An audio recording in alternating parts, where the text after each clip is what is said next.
El análisis de la política económica la revisamos a esta hora con Pablo Lucio Paredes, uno de los analistas más reconocidos del país. Pablo, ¿cómo está? Buenos días, bienvenido a Así Amaneció. Sí, muy buenos días, un abrazo a todos, a la gente que nos escucha.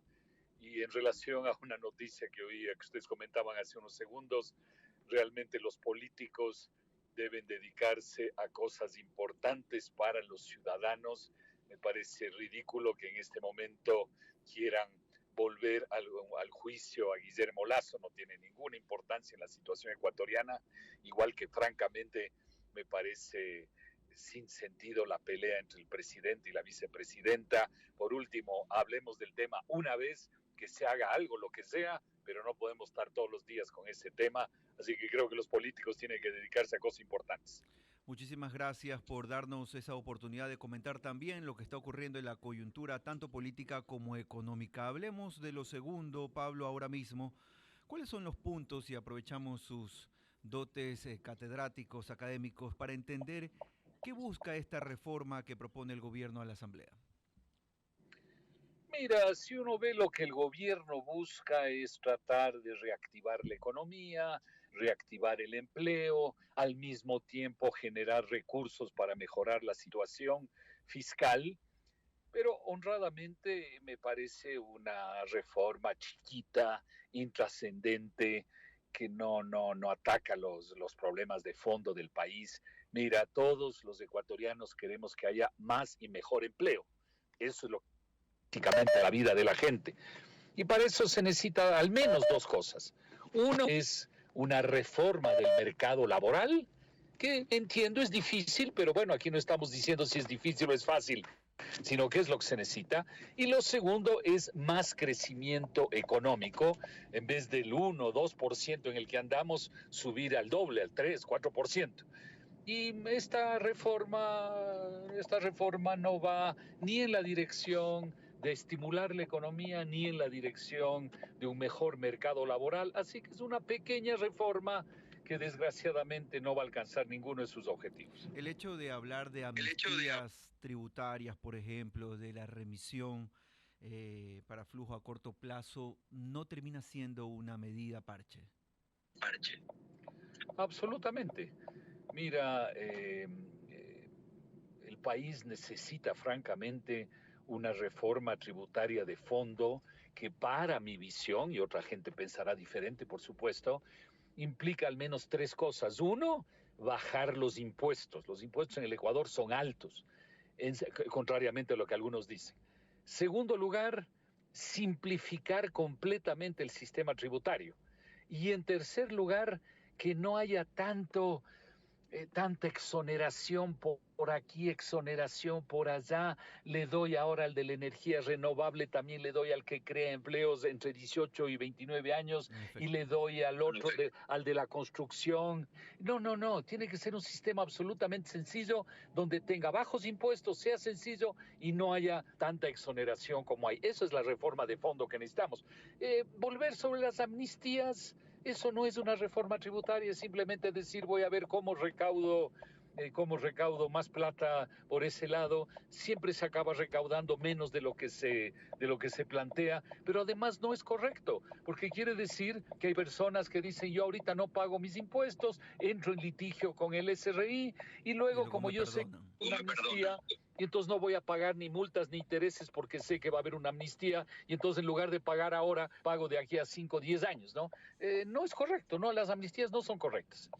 Son exactamente las 8 de la mañana con 58 minutos. Estamos en la línea con Pablo Lucio Paredes. Pablo Lucio, buenos días. Guillermo Hidalgo lo saluda. Parecería que con estas reformas entraría dinero en cuentagotas a las arcas.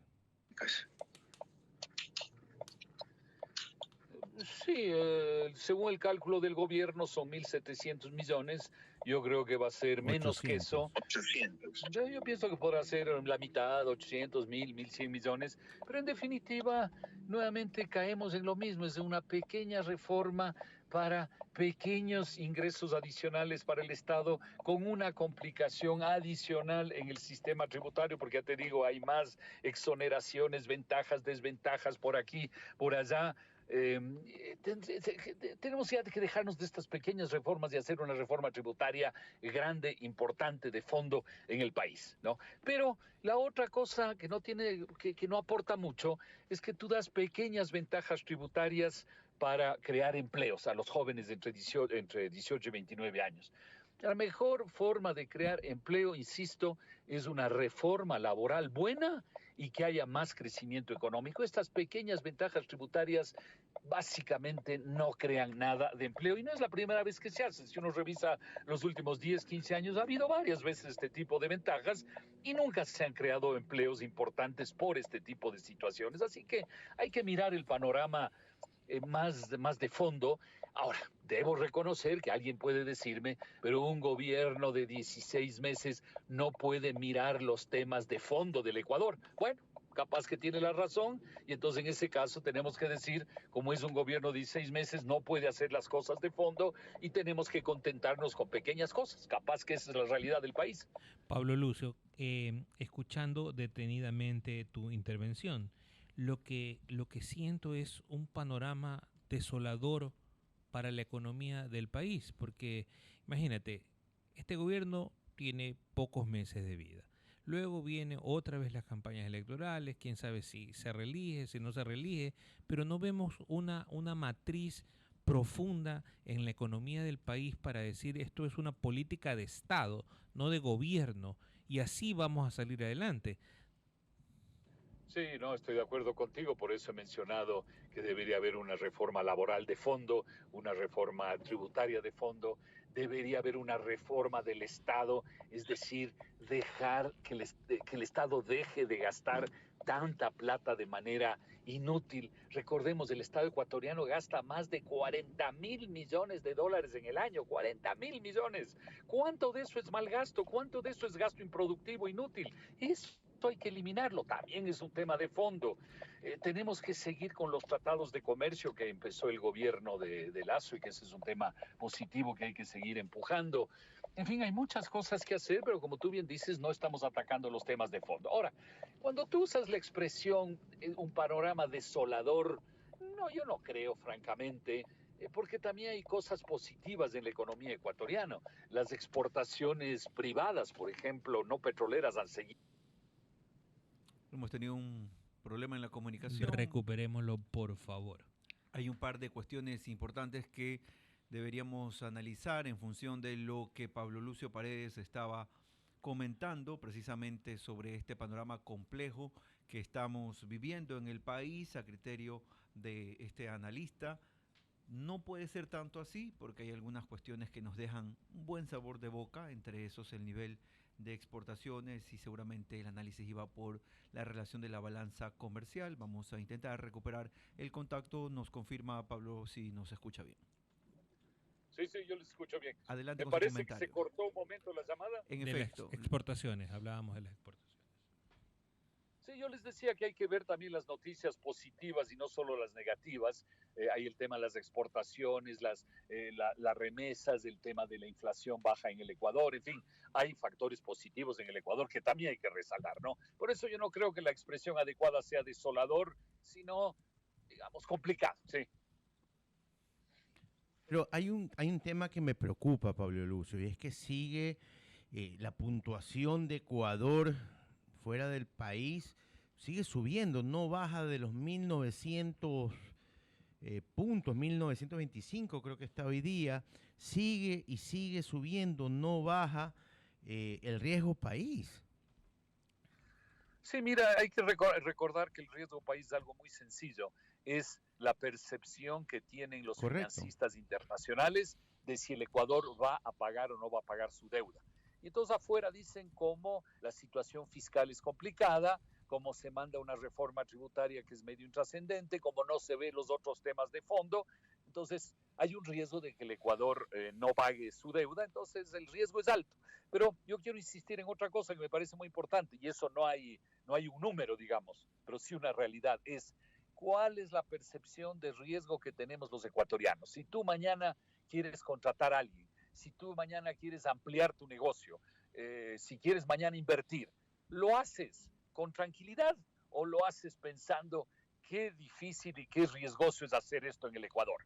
Ese riesgo que percibimos nosotros en la misma vida diaria, no solo de la inseguridad, sino de la economía, de todo, de las leyes, ese me parece que es un riesgo más grave aún que el riesgo país afuera, ¿no? Y aunque no hay una medida, es obvio que el riesgo interno ha subido, ¿no? Mejor exportemos. En efecto, y pese al costo político, Pablo, ¿Noboa no podrá evadir los cambios en la política de subsidios esta vez? Si hablamos del tema del subsidio a los combustibles, todos sabemos que es un subsidio malísimo.